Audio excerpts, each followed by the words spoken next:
মাদারীপুর জেলার শিবচর উপজেলা স্বাস্থ্য কমপ্লেক্স ও স্বাস্থ্য পরিবার পরিকল্পনা কর্মকর্তা হিসেবে বিতর্কিত ডাক্তার সুজন সাহাকে পদায়ন করার প্রতিবাদে মানববন্ধন অনুষ্ঠিত হয়েছে। রোববার দুপুরে শিবচর উপজেলা স্বাস্থ্য কমপ্লেক্সের ভেতরে এই মানববন্ধন কর্মসূচি পালন করেন কর্মকর্তা কর্মচারীরা। এ সময় বক্তারা বলেন, শিবচর উপজেলা স্বাস্থ্য ও পরিবার পরিকল্পনা কর্মকর্তা হিসেবে সুনামের সাথে দায়িত্ব পালন করছিলেন ডাক্তার ফাতিমা মাহাজাবিন, কিন্তু হঠাৎ 4 জানুয়ারি তাকে কুড়িগ্রামের নাগেশ্বরী উপজেলায় বদলি করা হয়, আর এখানে পদায়ন করা হয় ডাক্তার সুজন সাহাকে। কিন্তু তিনি তার পূর্বের কর্মস্থলে দুর্নীতির সাথে জড়িত ছিলেন বলে একাধিক অভিযোগ রয়েছে।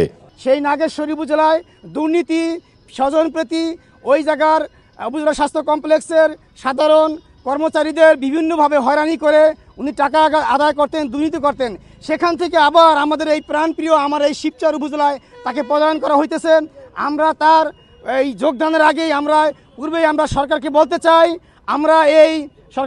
চাই এবং যারা বিভিন্ন প্রশাসনে বিভিন্ন পদে আছেন আমরা অবগত করতে চাই তাকে যেন এই শিবচরে ঢুকতে দেওয়া না হয়। কিন্তু এই মুহূর্তে আমরা প্রশাসনের কাছে জোর দাবি জানাচ্ছি যে এই নির্বাচন পূর্ববর্তী মুহূর্তে আমাদের এই টিএইচি মহোদয়কে যেন এখান থেকে সরানো না হয় এবং সে যেন, আমি তাকে অনুরোধ করব যে সে যেন এখানে না আসে এই মুহূর্তে। যে একজন দুর্নীতিগ্রস্ত, একজন দুর্নীতির অভিযুক্ত বিভিন্ন জাতীয় পত্রিকা এবং চ্যানেলে তাকে নিয়ে নিউজ হয়েছিল এবং তার এই অভিযুক্তের দায়ে তাকে বিভিন্ন জায়গায় ওএসডি করা হয়েছিল।